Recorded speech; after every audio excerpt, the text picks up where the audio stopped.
بسم اللہ الرحمن الرحیم۔ السلام علیکم۔ یہ کاشانہ بصیرت کا آڈیو بک چینل ہے اور آپ جو کتاب سماعت فرما رہے ہیں اس کا نام ہے درس عقائد۔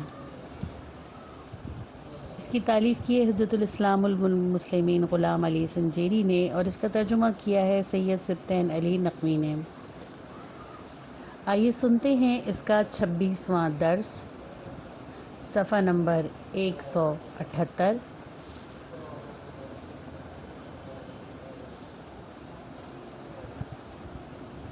ضرورت بعثت انبیاء۔ امام علی علیہ السلام، جب خدا نے انسانوں کو خلق کیا تو ساتھ ہی ارادہ فرمایا کہ یہ بلند مرتبہ آداب اور اخلاقیات سے مزین ہوں، پس وہ جان گیا کہ یہ نہیں ہو سکتا جب تک وہ اپنے نفع و نقصان کو نہ سمجھ لے، اور یہ سمجھنا بجز امر نہیں کہ صورت پذیر نہیں ہو سکتا۔ بحار الانوار جلد 5 صفحہ نمبر 312 حدیث 13۔ اہداف درس: نمبر 1، اثبات نبوت کے لیے قاعدہ لطف سے آشنائی۔ نمبر 2، انبیاء کی بعثت کے فوائد اور ان کے وظائف کا بیان۔ نمبر 3، بعثت انبیاء پر کیے جانے والے اعتراضات کے جوابات۔ اس درس میں ہم نبوت عامہ سے مربوط ایک اہم بحث اور ضرورت بعثت انبیاء سے متعلق کلام کریں گے۔ یہ کیوں ضروری ہے کہ خدا انسان کی ہدایت کے لیے انبیاء بھیجے، اور اس سبق میں جو سوال پیش کیا جائے گا وہ یہ ہے کہ آیا بعثت انبیاء کی ضرورت بھی صحیح یا نہیں؟ دوسرے الفاظ میں کہ کیا عقل انسانی بعثت انبیاء کے فوائد کو درک کر سکتی ہے تاکہ ان کے فوائد تک پہنچنے کے لیے خدا کے لیے ضروری ٹھہرے کہ وہ انبیاء کو مبعوث فرمائے؟ اس مقام پر شیعہ متکلمین کا جواب مثبت ہے، البتہ فقط شیعہ اور معتزلہ ہی یہ جواب دے سکتے ہیں، کیونکہ یہ حسن و قبیح عقلی کے قائل ہیں اور اعتقاد رکھتے ہیں کہ اگر عقل انسانی کسی چیز کو خوبی سے سمجھ سکتی ہے تو اس کا مطلب یہ ہے کہ خدا بھی اس کام کو ضرور انجام دے گا، مگر اشاعرہ جو حسن و قبیح عقلی کو قبول نہیں کرتے، ان کے پاس ضرورت بعثت انبیاء کا بھی کوئی جواب نہیں۔ مکتب تشیع اپنے عقیدے کو ثابت کرنے کے لیے قاعدہ لطف سے استفادہ کرتا ہے۔ ریفرنس نمبر 1، اس سلسلے میں متکلمین اشاعرہ کی جواب منفی ہے۔ ان کے مطابق انسان کی عقل کسی فعل کے صدور کے وجوب و ضرورت کو درک نہیں کر سکتی، کیونکہ ان کے مطابق اس کلام کا لازمہ خدا کا اس کام میں غیر مختار اور مجبور ہونا قرار پائے گا، جبکہ خداوند متعال لمن یشاء ہے۔ اس بنا پر عقل انسانی مجاز نہیں کہ خدا کے کسی فعل از جملہ بعثت انبیاء کے ضروری ہونے کو جان سکے اور اس کے لازم و ضروری ہونے پر استدلال قائم کر سکے۔ اس بنا پر اشاعرہ ضرورت بعثت انبیاء کو مردود جانتے ہیں اور فقط بعثت کے حسن کے ذکر پر اکتفا کرتے ہیں۔ ان کے مطابق انبیاء کو بھیجنا انسانوں کے لیے بہت سے فوائد و برکات کا حامل اور رحمت و لطف الہی کے مصادیق میں سے ایک مصداق ہے۔ اشاعرہ حضرات حسن بعثت کو بیان جبکہ ضرورت بعثت کا انکار کرتے ہیں۔ اس کے برعکس متکلمین امامیہ اور معتزلہ جو حسن و قبیح و عقلی کے معتقد ہیں، بعثت کو خوبی اور حسن کے ساتھ ساتھ اس کی ضرورت کو بھی بیان کرتے ہیں اور اس کے معتقد بھی ہیں۔ اس کے ساتھ یہ ضرورت انبیاء پر استدلال بھی پیش کرتے ہیں۔ قاعدہ لطف۔ متکلمین نے لطف کے 2 معنی بیان کیے ہیں۔ الف، لطف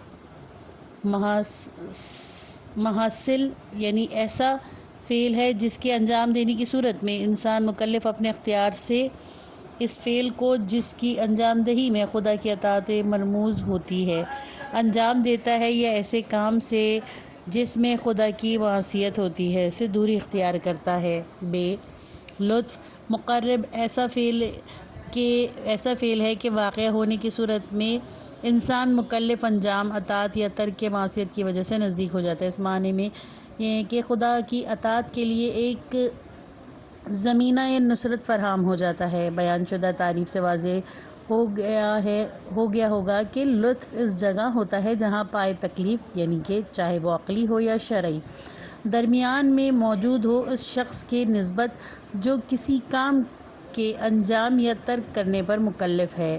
2 قسم کے امور وجود رکھتے ہیں۔ نمبر 1، وہ امر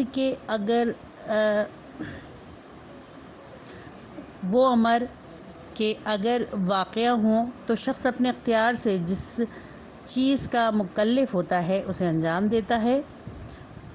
نمبر 2، وہ امر جو وقوع پذیر ہونے کی صورت میں کسی تکلیف کی انجام دہی کے سلسلے میں زمینہ سازی فراہم و مہیا کرتا ہے۔ پہلے قسم سے مربوط امور لطف محصل اور دوسرے گروہ سے متعلق لطف مقرب ہیں۔ البتہ متکلمین نے لطف کی تعریف میں وقت کی غرض سے قیود کا اضافہ بھی کیا ہے۔ مثال کے طور پر لطف مقرب ایسا امر ہے اس کے حصول سے شخص مکلف انجام طاقت یا ترک معصیت سے نزدیک ہو جاتا ہے، مگر امر مذکور مکلف کے انجام طاقت یا ترک معصیت میں قدرت پر کوئی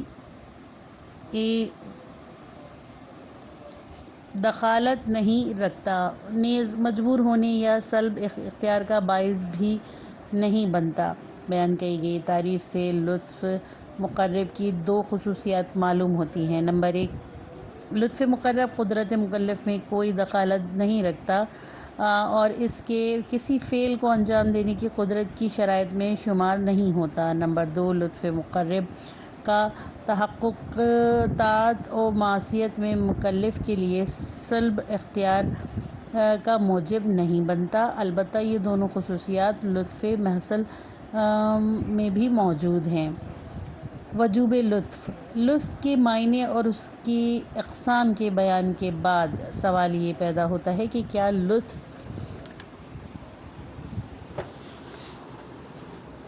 کرنا خدا پر واجب ہے یا نہیں؟ اشارہ حسن و قبیح و عقلی پر اعتقاد نہ رکھنے کی وجہ سے وجوب لطف کے قائل نہیں۔ البتہ متکلمین امامیہ اور معتزلہ لطف کو خدا پر واجب جانتے ہیں اور اس کے وجوب پر استدلال بھی پیش کرتے ہیں۔ یہ استدلال فاعل حکیم سے غرض کا قبیح و امتناع نقص ہونا ہے سے عبارت ہے۔ اس کی توضیح کچھ یوں ہے۔ اس بات میں تردید کی گنجائش نہیں کہ خدا کے وضع و قوانین شرعی اور بندوں کو فعل کے وقوع پذیر ہونے میں جو مکلف کے لیے خدا کا مقدور کردہ ہے اپنے اختیار سے اطاعت انجام دے۔ لطف محصل یا کم از کم اس کے انجام سے نزدیک ہو جائے کہ اپنی ہی غرض کی نقض کر دینا کار قبیح اور حکمت خداوندی سے دور ہے۔ اس بنا پر حکمت الہی کا تقاضا ہے کہ اپنی غرض کے نقض سے اجتناب کی خاطر مورد بحث فعل کو انجام دے، اور یہ وہی وجوب لطف ہے۔ وجوب لطف کے طرفداران کے اعتقاد کے مطابق لطف مقرب کا ایک مصداق یہ بھی ہے کہ خدا وعدے اور وعید کے ذریعے اپنے بندوں کو اطاعت کی جانب تشویق و ترغیب اور معصیت سے دوری کے لیے ترغیب و تحذیر کرے۔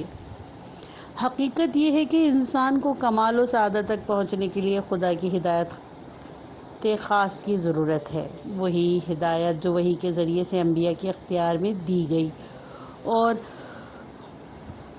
ان کے توسط سے تمام انسانوں کی دسترس میں قرار پائی۔ اس روح سے خداوند حکیم کہ جس کے تمام افعال متعین و استوار ہیں اور جو تنہا نہ صرف یہ کہ بیہودہ افعال انجام نہیں دینا بلکہ ہر شائستہ اور ضروری فعل بھی اس کی ذات سے صادر ہوتا ہے، ضروری تعالی تلازم ہے کہ وہ انسان کو اسی ضرورت سے محروم نہ کرے جو اس کی سعادت کے لیے انتہائی ضروری ہے۔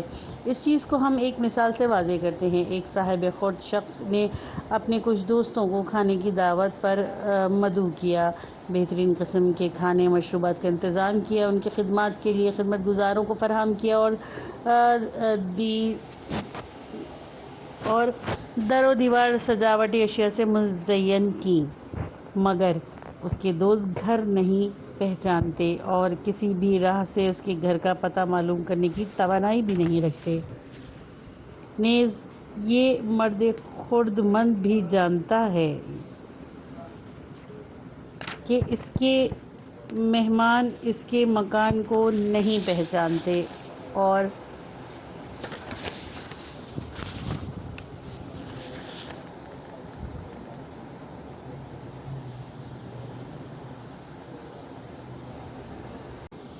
اس صورت میں ضروری ہے کہ وہ خردمند شخص آنے والے مہمانوں کو اپنے گھر کا پتہ دے، کیونکہ ایسا نہ کرنے کا اس کی خردمندی و حکمت سے دور ہے۔ خدا اور انسان کی داستان بھی مہمانوں اور مرد حکیم و خردمند کی داستان ہے۔ خدا نے اپنے چاہنے والوں اور اولیاء کے لیے بہشت تیار رکھی ہے، مگر یہ نہ تو اسے پہچانتے ہیں اور نہ وہاں جانے کا راستہ جانتے ہیں۔ بس ضروری ہے کہ خداوند حکیم انبیاء کے توسط سے اپنی راہ کو بندوں کے لیے وضع فرمائے۔ قرآن و سنت میں وجوب لطف، یعنی قرآن اور حدیث میں وجوب لطف الہی پر استدلال موجود ہیں۔ قرآن انبیاء کے وظائف میں سے ایک اندازہ و تبشیر قرار دینا ہے، اور ہم نے ترجمہ اور ہم نے خوشخبری دینے والے اور ڈرانے والے رسول بھیجے تاکہ رسولوں کے آنے کے بعد لوگوں کی خدا پر کوئی حجت باقی نہ رہے، اور خدا بڑا زبردست حکیم ہے۔ سورہ نساء آیت نمبر 125۔ یہ بات روشن ہے کہ اندازہ و تبشیر تشریع و قوانین اور وضع و تکلیف دینی کے ساتھ فرق رکھے، اور ان میں زیادہ تر بندوں کو اطاعت الہی کی جانب رغبت اور گناہ کی معصیت سے دور مقصود ہوتی ہے، اور یہ وہی کام ہے جسے متکلمین اپنی اصطلاح میں وعدہ و وعید یا ترغیب و ترہیب کہتے ہیں۔ ترجمہ: اور ہم نے کسی بستی میں کوئی نبی نہیں بھیجا مگر وہاں کے لوگوں کو سختی اور مصیبت میں مبتلا کیا تاکہ وہ لوگ گڑ گڑائیں۔ سورہ اعراف آیت نمبر 94۔ اس آیات سے استفادہ ہوتا ہے کہ مصیبتوں میں گرفتاری اور سختیاں بارگاہ خداوندہ میں تضرع و خضوع کے لیے زمینہ سازی ہیں۔ لطف مقرب: اس رو سے خدا اسی زمانے میں جب کہ وہ انبیاء کو بھیجتا ہے ان کی امتوں کو سختیوں اور بلاؤں میں گرفتار کرتا ہے تاکہ اس سے ایک بلند زمینہ فراہم ہو سکے۔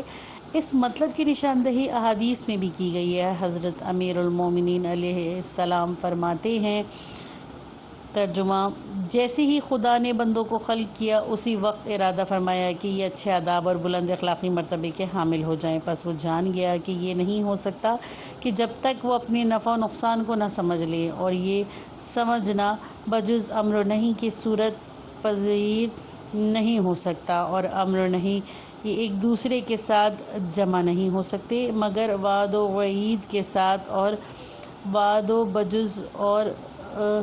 بجز و رغبت دلانے اور وعید بجز ڈرانے کے محقق نہیں ہو سکتا۔ بحار الانوار، طوع بیروت، جلد نمبر 5، صفحہ نمبر 312۔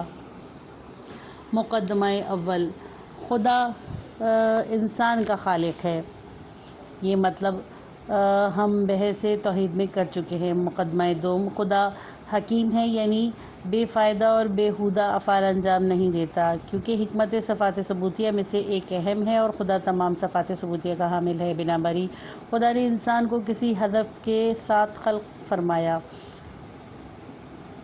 مقدمہ سوئم، انسان اس قابل نہیں کہ فقط اپنی عقل پر تکیہ کرے ہوئے خدا اس کے ہدف اور خلقت کو جو انسان کے کمال و سعادت تک ہمکنار کرتا ہے، جو اس نے انسان کے لیے قرار دیا، درک کر سکے، اور اگر انسان سعادت کو جانتا بھی ہو تو اسے ہدف تک پہنچنے کی راہ کو نہیں پہچانتا ہوگا، اور اگر بفرض اس راہ سعادت کو بھی پہچانتا ہو تو اس راہ کو طے کرنے کے لیے کوئی رہنما اور نمونہ عمل نہیں رکھتا ہوگا، اور یہ عین ممکن ہے کہ اثناء راہ میں منحرف ہو جائے۔ مقدمہ چہارم، اگر انسان اپنی سعادت اور اس تک پہنچنے کی راہ کو نہیں جانتا ہوگا تو یقیناً سعادت تک بھی نہیں پہنچ سکے گا۔ اس صورت میں کہنا پڑے گا کہ خدا نے ایسا کام کیا اور جو اپنے ہدف تک نہیں پہنچے گا۔ مقدمہ پنجم، اگر خدا حکیم ہے اور ایسا کام انجام نہیں دیتا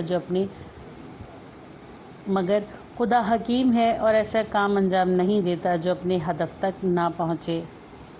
نتیجہ لازم ہے کہ خدا راہ عقل و دانش کے علاوہ بھی راہ سعادت تک رسائی کے لیے انسانوں کو تعلیم دے، اور تعلیم دینے کی یہ راہ بعثت انبیاء ہی ہے۔ اس دلیل کو دلیل متکلمین کہتے ہیں۔ نیز قاعدہ لطف اس بات کا تقاضا کرتا ہے کہ اس زمین پر قدم رکھنے والا شخص ہی نبی ہو، تاکہ وہ وحی کے ذریعے زندگی گزارنے کے صحیح طریقے کو کشف کرتے ہوئے ہدف خلقت کو محقق کرے، اور اس کے بعد آنے والے انسان اس کے نقش قدم پر چلتے ہوئے ہدایت یافتہ ہوں۔ قاعدہ لطف میں اہم ترین مقدمہ سوئم ہے، جو انسان کے انبیاء کے لیے نیاز مندی کو بیان کرتا ہے اور مشخص کرتا ہے کہ انبیاء کے وظائف کیا ہیں۔ اس بنا پر مقدمہ سوئم انبیاء کے لیے درج ذیل وظائف کو متعین کرتا ہے۔ وظائف انبیاء علیہ السلام، فلسفہ بعثت انبیاء۔ الف، انسانوں کو راہ سعادت کی تعلیم دینا۔ جیسا کہ ہم نے اس سے پہلے بیان کیا کہ خدا نے انسان کو ایک ہدف کی خاطر خلق کیا ہے، مگر انسان اپنی عقل کے بلبوتے پر اس ہدف سے آشنا نہیں ہو سکتا۔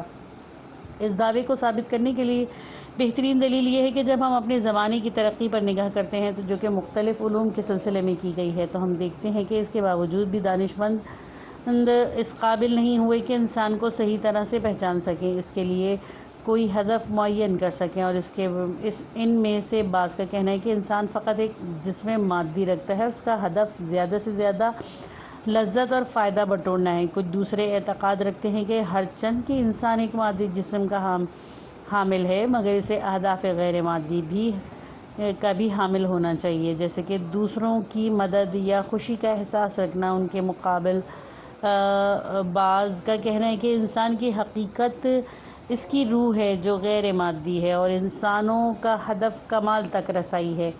اس اختلاف سے معلوم ہوتا ہے کہ دانش مند اپنی عقل و دانش کی مدد سے انسان کو نہیں پہچان سکتے، اور اس کے لیے ہدف کا تعین بھی نہیں کر سکتے۔ اس بنا پر لازم ہے کہ خدا انسانوں میں سے کسی ایک کا انتخاب کرے اور اسے وہ ہدف جو خدا نے خلقت انسان کے لیے قرار دیا اور بشریت کی سعادت کی راہ کو تعلیم دے، تاکہ یہ انسان کے ان معارف کو دوسرے انسانوں تک پہنچا سکے۔ قرآن مجید اس بارے میں فرماتا ہے۔ ترجمہ، جیسے ہم نے تم ہی سے ایک رسول کو مبعوث کیا تاکہ وہ تمہیں ہماری آیتیں پڑھ کر سنائے اور تمہارے نفوس کو پاک کرے، اور تمہیں کتاب اور حکمت کی تعلیم دے، اور تمہیں وہ باتیں سکھائے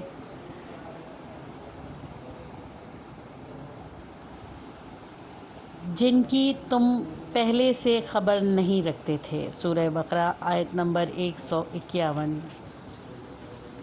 یہ آیت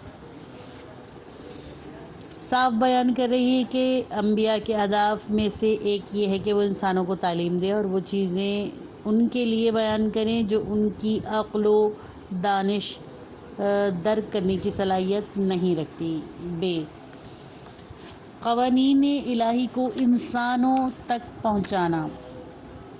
علاوہ اس کے کہ انسان یہ نہیں جانتے کہ ان کی سعادت کس چیز میں ہے، سعادت تک پہنچنے کی راہ سے بھی نابلد ہیں۔ فرض کیجئے کہ انسان یہ جانتا ہے کہ اس کی سعادت کمال تک پہنچنے میں ہے، مگر اس کمال تک پہنچنے کی راہ کون سی ہے؟ کیا کسی ہنری کام کا کرنا یہ راہ ہے، یا کسی ناتوان انسان کی مدد کرنا، یا عبادت خدا و خوش و اخلاق ہو جانا؟ اگر کمال تک پہنچنے کی راہ عبادت ہے تو کس طرح خدا کی عبادت بجا لائے، مثلاً کس طرح نماز پڑھے اور روزے رکھے؟ اس طرح کمال تک پہنچنے کے لیے دوسرے انسانوں یا حیوانات کے ساتھ کس طرح کا برتاؤ رکھے؟ ان تمام سوالوں کا جواب دینے کے لیے ہمیں کچھ قوانین کی ضرورت ہے کہ انسان اپنی عقل سے ان کے جواب نہیں دے سکتا، کیونکہ کسی چیز کو قانون گزاری کے لیے ضروری ہے کہ پہلے ہم اس چیز کو جانتے ہوں، جبکہ ہماری عقل و دانش انسان کی دقیق شناخت کی توانائی نہیں رکھتی۔ اس بنا پر لازم ہے کہ خدا جو کہ انسان کا خالق ہے نیز اسے خوب اچھے سے جانتا بھی ہے، انسان کے لیے قانون گزاری کرے۔ دوسری طرف انسانوں میں سے ہر ایک مختلف میل اور منافعات رکھتا ہے جو ایک دوسرے سے جدا ہوتے ہیں۔ یہ میل اور منافعات بہت سے مقامات میں تعارض کو وجود میں لاتے ہیں اور اس بات کا باعث بنتے ہیں کہ انسان ان تک پہنچنے کے لیے اختلاف کا شکار ہو جائیں۔ ان مسائل کے حل کے لیے منطقی رہا ایک قانون کا موجود ہونا جو ہر انسان کے منافعات کو عدل کی نگاہ سے دیکھے، مگر انسان ایسے قانون بنانے کی قوت و توانائی نہیں رکھتے، کیونکہ اس دنیا میں کوئی فرد ایسا نہیں جو منافعات نہ رکھتا ہو، اور اس بنا کسی میل و رغبت کے ایسا قانون وضع کرے جس میں خود اس کا فائدہ مضمر نہ ہو۔ اس صورت میں کسی ایسے کی ضرورت رہے گی جو انسان کی تمام ضرورتوں کو سمجھتا ہو اور خود کوئی مادی معانفت نہ رکھتا ہو، کہ ایسی ہستی ہی قانون بنانے کی صلاحیت رکھتی ہے۔ خدا نے یہ کام انجام دیا ہے، اس نے اس قانون کا نام دین رکھا ہے، اور انبیاء کے وظائف اور نبوت کے فلسفوں میں سے ایک یہ ہے کہ انبیاء ان قوانین کو وحی کے ذریعے حاصل کر کے لوگوں تک پہنچائیں۔ Reference number 1۔ اس آیت کے مطابق انبیاء کی تعلیم دینے کے سوا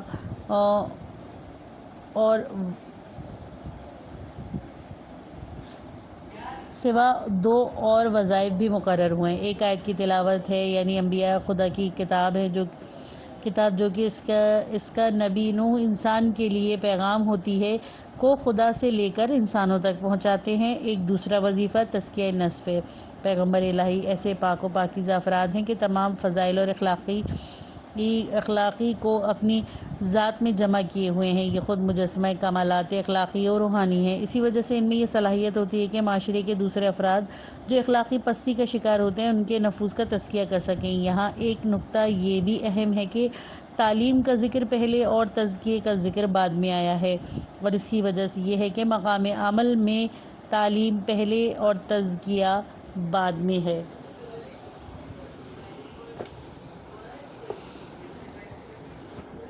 جیم انسانوں کی تربیت۔ اگر بالفرض انسان اپنی سعادت کو پہچانتے ہوں اور ان تک پہنچنے والی راہ کو بھی پہچانتے ہو، تب بھی ممکن ہے کہ شہوتوں یا شیطانی وسوسوں کی وجہ سے راہ راست سے منحرف ہو سکتے ہیں اور اپنے اہداف تک نہیں پہنچ پائیں۔ بنابراین لازم کہ انبیاء راہ راست کی تعلیم کے ساتھ ساتھ انسانوں کی تربیت بھی کریں گے۔ انبیاء اپنے اس وظیفے کو دو طرح سے انجام دیتے ہیں، ایک نصیحت کرنے اور انسان کو درپیش خطروں کی نشاندہی کرتے ہوئے، اور دوسرا اپنے عمل اور رفتار صحیح سے نیز دوسروں کو یہ حکم بھی دیتے ہیں کہ انہیں اپنے لیے نمونہ عمل قرار دیں۔ قرآن کریم اس بارے میں ارشاد فرماتا ہے، تمہارے لیے رسول خدا ایک بہترین نمونہ عمل ہے، یہ اس شخص کے لیے ہے جو خدا اور روز آخرت پر ایمان رکھتا ہو اور خدا کو کثرت سے یاد کرتا ہو۔ سورہ احزاب آیت نمبر 21۔ قرآن کی روح سے فلسفہ بعثت انبیاء کو درجن صورتوں میں بیان کیا جا سکتا ہے۔ نمبر 1، خدا کی عبادت اور طاغوت کی مخالفت۔ ترجمہ: اور ہم نے ہر امت میں رسول قرار دیا تاکہ تم خدا یکتا کی عبادت اور طاغوت سے دوری اختیار کرو۔ سورہ نحل آیت نمبر 36۔ ترجمہ: اور ہم نے قوم عاد کی جانب ان کے بھائی ہود کو بھیجا، انہوں نے کہا اے میری قوم، خدا کی عبادت کرو کہ اس کے سوا کوئی تمہارا معبود نہیں، تو کیا تم تقوی اختیار نہیں کرو گے؟ سورہ اعراف آیت نمبر 26۔ سورہ اعراف آیت نمبر 65۔ نمبر 2، حکومت قائم کرنا، لوگوں کے درمیان حق کے ساتھ فیصلے کرنا اور ہوائے نفسانی کی مخالفت کرنا۔ آیت کا ترجمہ ہے، اے داؤد، ہم نے آپ کو زمین پر اپنا خلیفہ قرار دیا، پس حکم کرو لوگوں کے درمیان حق کے ساتھ، اور پیروی نہ کرو ہوائے نفس کی کہ یہ تجھے راہ خدا سے منحرف کر دے گی۔ سورہ صاد آیت نمبر 26۔ لوگوں کے درمیان انبیاء کی موجود ہونے کے برکات میں سے ایک یہ بھی ہے کہ جیسے کہ انبیاء دیکھتے ہیں کہ صورتحال موافق ہے تو لوگوں کو سیاسی و اجتماعی رہبری کی زمام سنبھال لیتے ہیں۔ اس امر کے بیان کی ضرورت نہیں ہے کہ کسی معاشرے کے لیے معصوم رہبر کا ہونا کن نعمتوں کا حامل ہے۔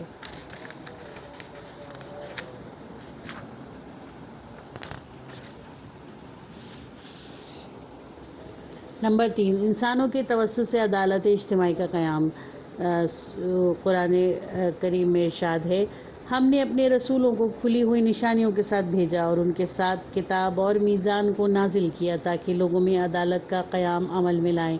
سورہ حدید آیت نمبر 25۔ نمبر 4، بندگان خدا کو اندھیروں سے نکال کر نور کی جانب لانا۔ آیت کا ترجمہ ہے، یہ کتاب ہے کہ جو ہم نے تجھ پر نازل کی ہے تاکہ لوگوں کو اندھیروں سے نکال کر نور کی جانب لائے، ان کے پروردگار کے اذن سے جو طاقت والا قابل حمد ہے۔ سورہ ابراہیم آیت نمبر 1۔ نمبر 5، انسانوں پر اتمام حجت۔ آیت کا ترجمہ ہے، اور ہم نے خوشخبری دینے والے اور ڈرانے والے رسول بھیجے تاکہ رسولوں کے آنے کے بعد لوگوں کی خدا پر کوئی حجت باقی نہ رہے، اور خدا بڑا زبردست حکیم ہے۔ سورہ نساء آیت نمبر 165۔ نمبر 6، انسانوں کو حیات بخشنا۔ آیت کا ترجمہ ہے، اے وہ جو ایمان لائے خدا اور اس کے رسول کو لبیک کہو جب وہ تمہیں پکاریں تاکہ وہ تمہیں حیات بخشے۔ سورہ انفال آیت نمبر 24۔ 7، امر بالمعروف اور نہی از منکر، بیان احکام حلال و حرام اور غلاموں کی زنجیروں سے رہائی۔ آیت کا ترجمہ ہے، جو لوگ ہمارے نبی امی کی اتباع کرتے ہیں اور یہ نبی وہ ہے جس کی بشارت کو یہ اپنے ہاں تورات اور انجیل میں لکھا ہوا پاتے ہیں، وہ نبی اچھے کاموں کا حکم اور برائیوں سے روکتا ہے، پاک و پاکیزہ چیزیں ان پر حلال اور خبیث اور ناپاک چیزیں ان پر حرام کرتا ہے، اور ان پر جو سخت احکام کا بوجھ تھا جو ان کے گلے کا طوق بنا ہوا تھا ان سے ہٹا دیتا ہے۔ پس جو لوگ ان پر ایمان لائے اور جنہوں نے ان کی تعظیم و مدد کی اور اس نور کی پیروی کی جو ان کے ساتھ نازل ہوا ہے، تو یہی لوگ فلاح پا جانے والے ہیں۔ سورہ اعراف آیت نمبر 157۔ نمبر 8، اختلافات کو ختم کرنا۔ آیت کا ترجمہ ہے، لوگ سب سے پہلے ایک ہی امت تھے، ایک ہی دین رکھتے تھے، پس خدا نے نجات کی خوشخبری دینے والے اور عذاب سے ڈرانے والے انبیاء کو مبعوث فرمایا اور ان کے ساتھ برحق کتاب بھی نازل کی تاکہ جن باتوں میں لوگ جھگڑتے تھے یہ اس کا فیصلہ کر دے، اور پھر اس کے حکم سے اختلاف کیا بھی تو ان لوگوں نے جنہیں یہ کتاب دی گئی تھی، اور وہ بھی جب ان کے پاس خدا کے صاف صاف احکام آ چکے تھے اور یہ آپس کی شرارت سے تھا، تب خدا نے اپنی مہربانی سے ایمانداروں کو راہ حق دکھا دی جس میں انہوں نے اختلاف ڈال رکھا تھا، اور خدا جس کو چاہے راہ راست کی ہدایت کرتا ہے۔ سورہ بقرہ آیت نمبر 213۔ نمبر 9 تذکرہ، تذکر اور یاد آوری۔ آیت کا ترجمہ ہے، یہ قرآن پیغام ہے انسانوں کے لیے تاکہ اس کے وسیلے سے ہدایت حاصل کر سکیں اور اس کے ذریعے سے ڈرائے جائیں، اور اس لیے بھی تاکہ جان لیں کہ بس وہی ایک خدا معبود ہے اور صاحبان عقل اس سے عبرت و نصیحت پکڑے۔ ابراہیم، سورہ ابراہیم آیت نمبر 52۔